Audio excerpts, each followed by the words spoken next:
আজকে আমাদের আলোচনার বিষয় হলো অনুশীলনী 4.3 বীজগণিতিক রাশির যোগ বিয়োগের পূর্বের ক্লাস। অর্থাৎ বীজগাণিতিক রাশির যোগ বিয়োগ করতে হলে পূর্বে যে বিষয়গুলো আমাদের ভালোমতো জানতে হবে সেই ক্লাসটা আমরা একটু বিভিন্ন কলা কৌশল দিয়ে শিখে নেব। তো তার আগে আমি এখানে তোমাদের দুইটি শব্দ লিখেছি, দেখো, সদৃশ্য পদ এবং বিসদৃশ্য পদ। এই দুইটা বিষয় কি আগে আমাদের সেটা জানতে হবে, ঠিক আছে?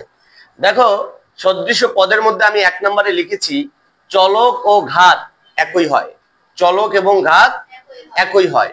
আর বিসদৃশ্য পদের মধ্যে আমি লিখেছি চলক ও ঘাত আলাদা হয়। চলক ও ঘাত কি হয় আগে এই 1 নাম্বারটা সম্পর্কে আগে বুঝে নেই। চলক এক হলে হবে না, তার পাওয়ারও এক হতে হবে। এই জন্য আমি বলেছি চলক এবং পাওয়ার একই হয় আর চলক এবং পাওয়ার আলাদা হয়। হয়তো বা এখানে চলক এক হয়েছে, চলক দুইটা এক হয়েছে, কিন্তু পাওয়ার দুইটা আলাদা হয়েছে। পাওয়ার দুইটা কি হয়েছে? তাহলে পাওয়ার দুইটা এখানে কি হয়েছে? আলাদা হয়েছে। পাওয়ার দুইটা আলাদা, চলক কি হয়েছে? একই হয়েছে। তার মানে এটা কি পদ? কি পদ? বিসদৃশ্য পদ। বিসদৃশ্য পদ, সরি, বিসদৃশ্য পদ। এটা বিসদৃশ্য পদ। কি কথা বোঝা গেছে? আর এই জায়গার মধ্যে দেখো চলকও একই, চলকও একই এবং পাওয়ারও একই। তাহলে এটা কি পদ? এটা হলো সদৃশ্য পদ। এটা হলো সদৃশ্য পদ। কি কথা বুঝতে পেরেছো? আচ্ছা, এবার 2 নাম্বারটা আসো। 2 নাম্বার জায়গায় কি লিখছি? সহগ আলাদা হতে পারে, সহগ আলাদা হতে পারে। মানে দুইটারই সহগ আলাদা হতে পারে বা একই রকম হতে পারে। এটা সহগের সাথে এই সদৃশ্য এবং বিসদৃশ্য পদের কোনো সম্পর্ক নাই। উদাহরণ হিসাবে যদি আমি তোমাদেরকে বলি, যেমন ধরো এখানে লেখা আছে 5x স্কয়ার, আবার এখানে লেখা আছে 7x square. 7x square, 5x square, 7x square. এখানে দেখো সহগ দুইটা কি আলাদা। এখানে সহগ হলো 5 আর এখানে সহগ হলো আলাদা। আলাদা না একই? আলাদা। কিন্তু এটার চলক এবং পাওয়ার, চলক এবং পাওয়ার কিন্তু এক। তাহলে বুঝতে হবে এটা সদৃশ্য সদৃশ্য পদ। আবার যদি এরকমও হয় যে 3x কিউব, আবার মনে করো যে আবার 3x কিউব, তাহলে এটাও কিন্তু সদৃশ্য পদ। কারণ সহগের সাথে আমাদের কোনো সম্পর্ক নাই, আমাদের সম্পর্ক হলো চলক এবং পাওয়ারের সাথে। চলক এবং পাওয়ার যদি একই হয় তাহলে সেটা হলো সদৃশ্য পদ। কি কথা বুঝতে পারছো? তার মানে কি সহগ দিয়ে আমাদের কোনো সম্পর্ক নাই। যেমন এটাকে যদি আমি একটু বুঝাই, যেমন ধরো যে 5x কিউব, আবার 7, আবার যদি আমি এখানে লিখে দেই 7x টু দা পাওয়ার 5, তাহলে এটা কি?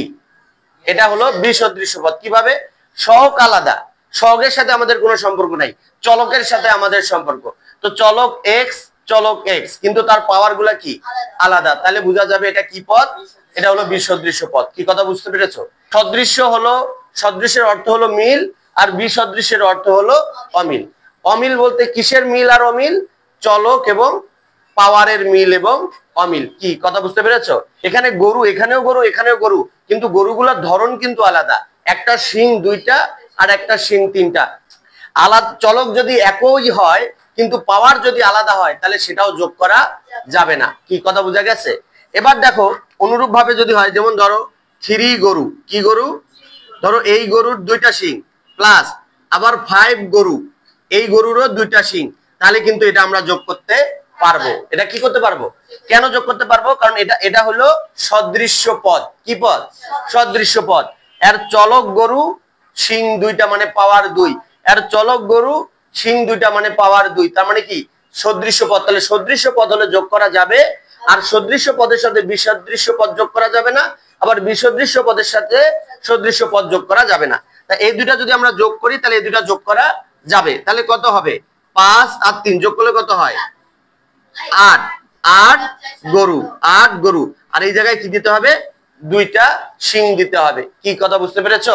তাহলে আমরা কি বুঝলাম? সদৃশ্য পদ এবং বিসদৃশ্য পদ বীজগাণিতিক রাশি যোগ বিয়োগ করার জন্য কেন লাগবে? কারণ সদৃশ্য পদের সাথে বিসদৃশ্য যোগ করা যাবে না, বিসদৃশ্য পদের সাথে সদৃশ্য পদ যোগ করা যাবে না। এই কারণে আমাদের সদৃশ্য এবং বিসদৃশ্য এই দুটি আমাদেরকে অবশ্যই ভালো মতো জানতে হবে। কি কথা বুঝতে পেরেছো? আপনারা যদি বুঝতে পারেন তাহলে শেয়ার করে অপরকে শেখার সুযোগ করে দিবেন এবং ফলো দিয়ে পাশে থাকবেন। Thank you very much. আসসালামু আলাইকুম।